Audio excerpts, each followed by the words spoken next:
Rumah kecil di padang rumput. Bagian 1.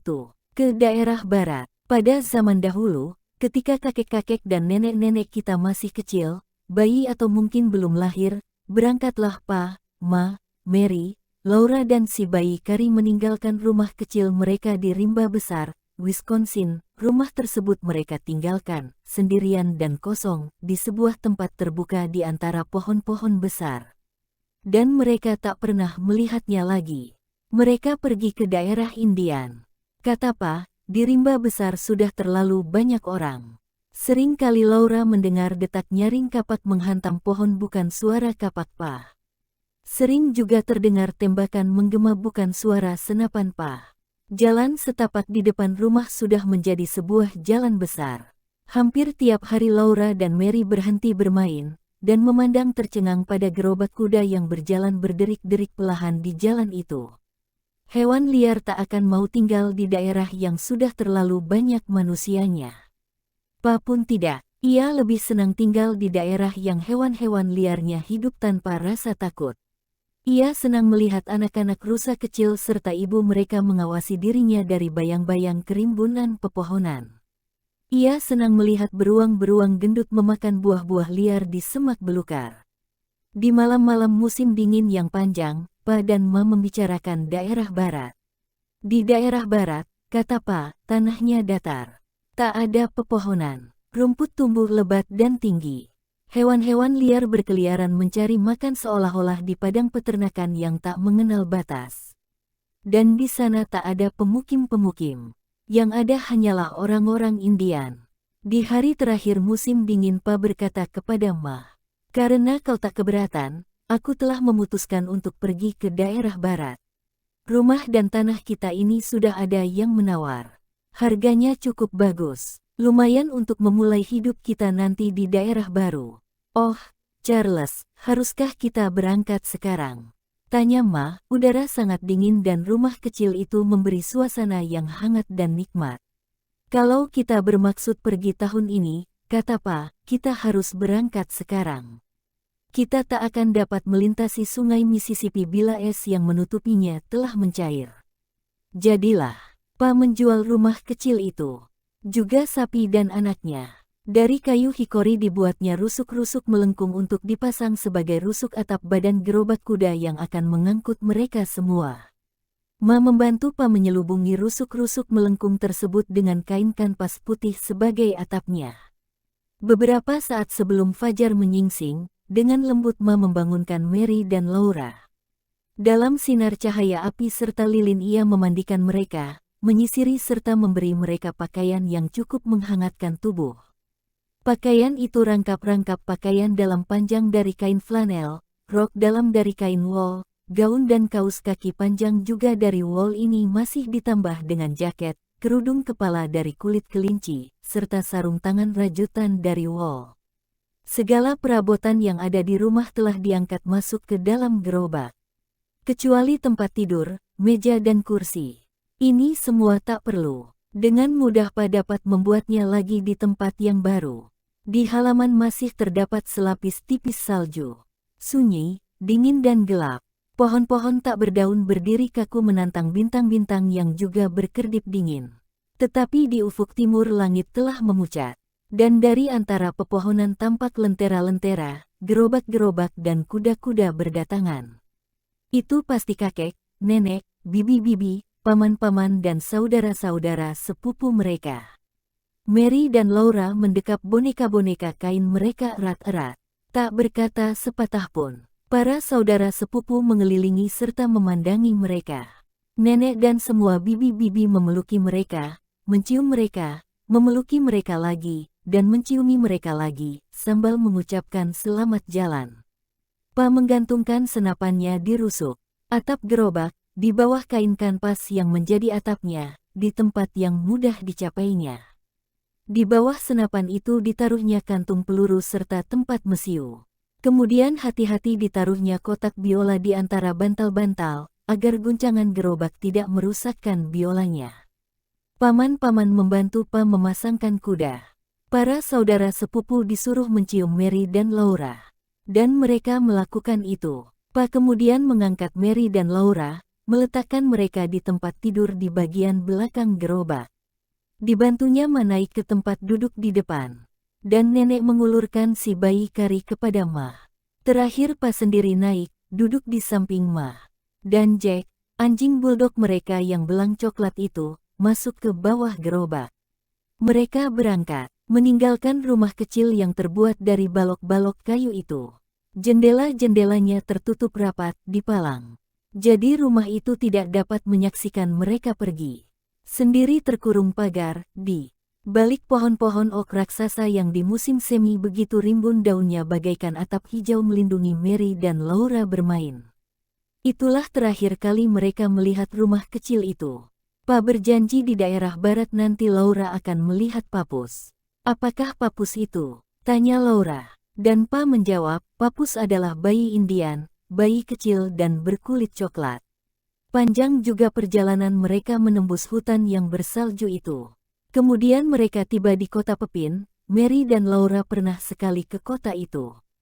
Tetapi kali ini nampaknya sangat berbeda. Pintu toko dan pintu-pintu rumah tertutup rapat. Tunggul-tunggul kayu diselimuti salju.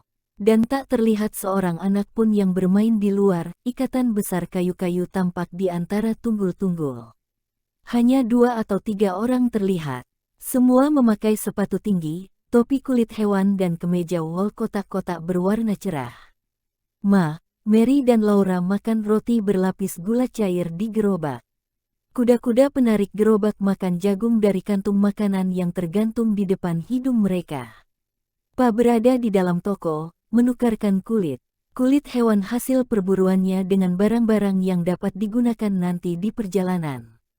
Mereka tak bisa tinggal terlalu lama di kota sebab harus melintasi danau hari itu juga. Danau yang akan mereka lintasi sungguh amat luas. Permukaannya membeku, merupakan padang es yang putih dan rata dan hanya berbataskan kaki langit. Di atas permukaan es itu tampak jalur-jalur bekas roda berbagai kendaraan.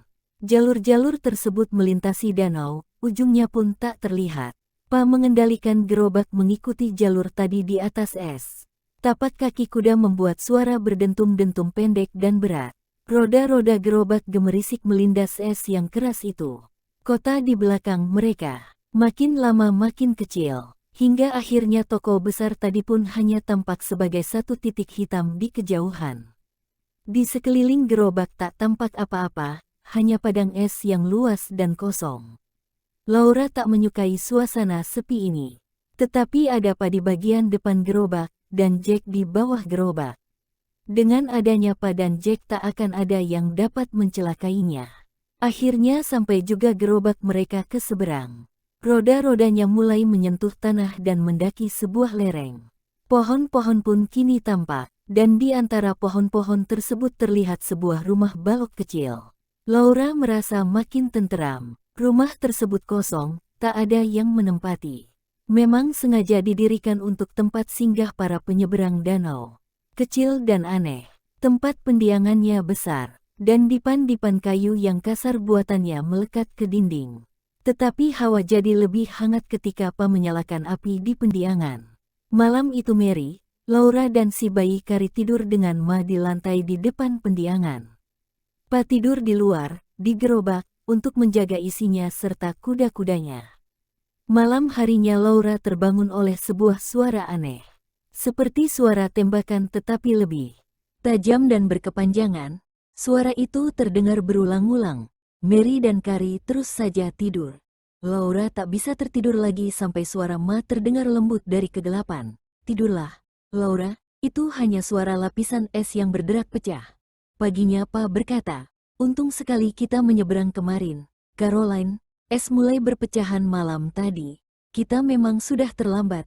Betul-betul untung es tidak pecah saat kita berada di tengah danau. Itu sudah terpikir olehku kemarin, Charles, sahut Ma dengan lembut.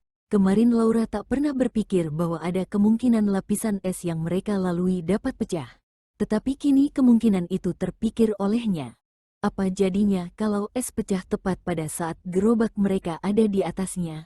Mereka semua pasti terbenam di tengah danau yang dingin airnya itu.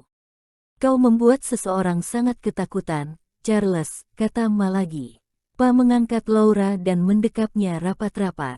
Kita telah berada di seberang Mississippi, kata Pa dengan gembira. Bagaimana pendapatmu, hei setengah pin sari apel yang separuh habis? Apakah kau senang pergi ke daerah barat tempat tinggal orang-orang Indian? Setengah pin sari apel yang separuh habis adalah julukan yang diberikan Pa untuk Laura, sebagai gambaran sifat-sifat Laura, manis, masam, hangat, lincah, tapi tak membosankan. Laura berkata ia sangat senang, dan bertanya apakah mereka telah berada di daerah Indian. Kata Pa belum, mereka baru sampai ke Minnesota. Jauh sekali daerah Indian itu. Tiap hari kuda-kuda berjalan terus sampai tak kuat berjalan lagi. Tiap malam tempat bermalam mereka berganti-ganti. Kadang-kadang mereka harus menunggu berhari-hari karena sungai yang akan mereka seberangi sedang banjir. Mereka baru dapat melanjutkan perjalanan bila air telah surut. Sudah tak terhitung lagi banyaknya sungai yang mereka seberangi. Masih untung bila sungai-sungai itu kebetulan mempunyai jembatan kayu dan panjang. Suatu hari mereka sampai ke sebuah sungai yang amat lebar dan tidak memiliki jembatan. Itulah sungai Missouri. Pa mengendalikan gerobaknya naik ke atas rakit tambangan. Mereka semua duduk dan tak berani bergerak di gerobak saat rakit meninggalkan tepian yang keras dan aman. Rakit membawa mereka terayun-ayun pelahan menyeberangi gulungan deras air sungai yang kecoklatan itu. Berhari-hari lewat lagi. Mereka tiba di daerah yang berbukit-bukit.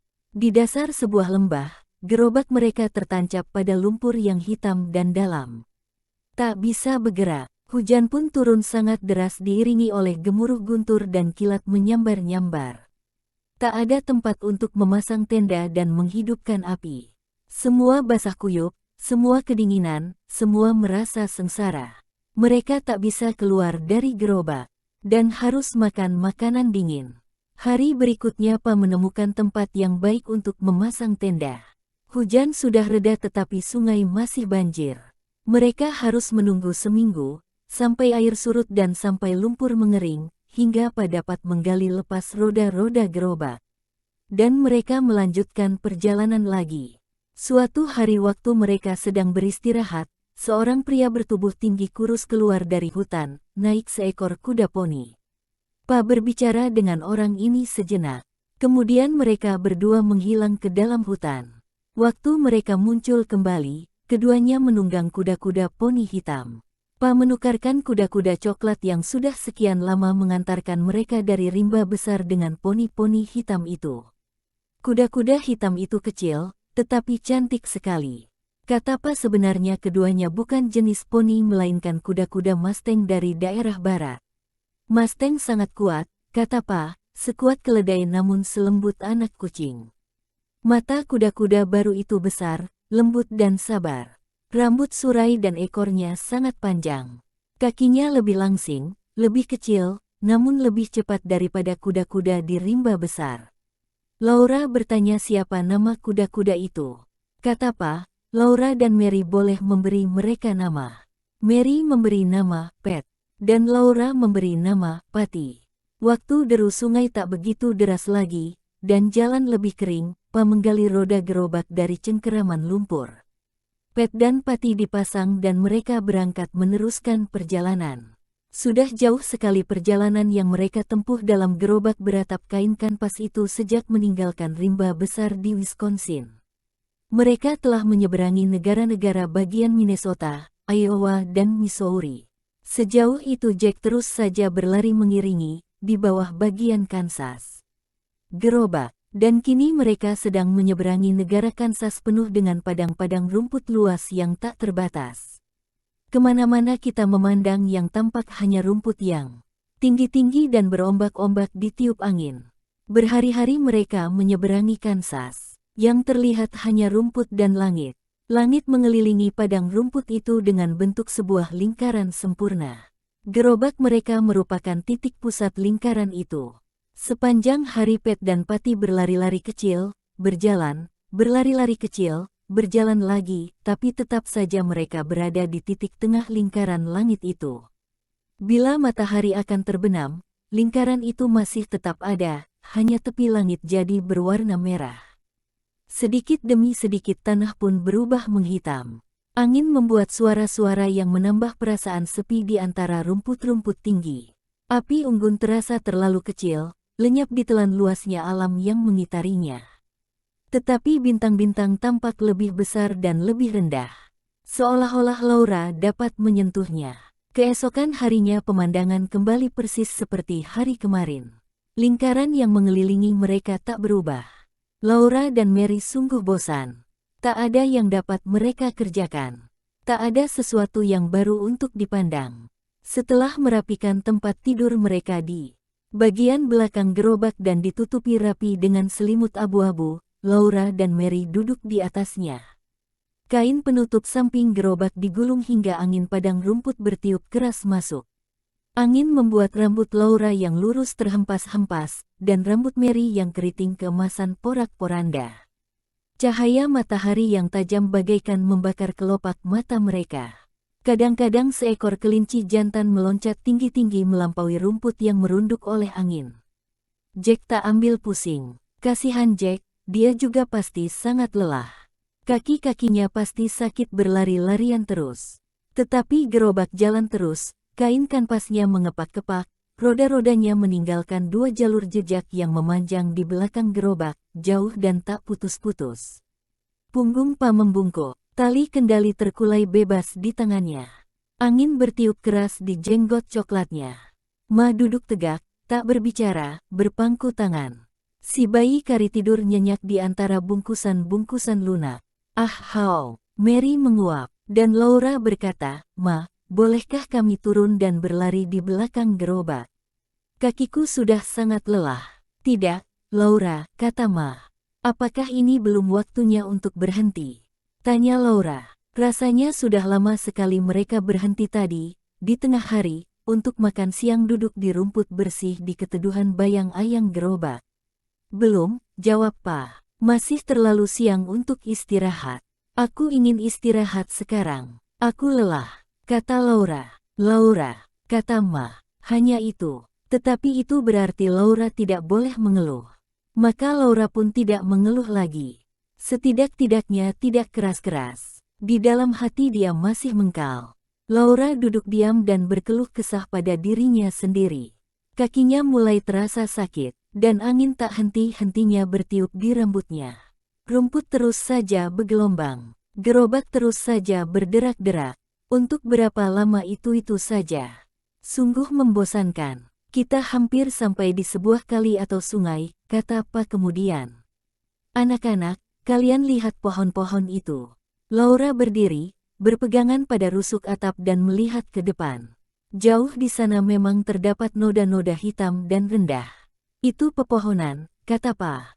Jelas dari macam bayangannya. Di daerah ini, bila ada pohon berarti ada air. Di sanalah kita akan istirahat malam ini.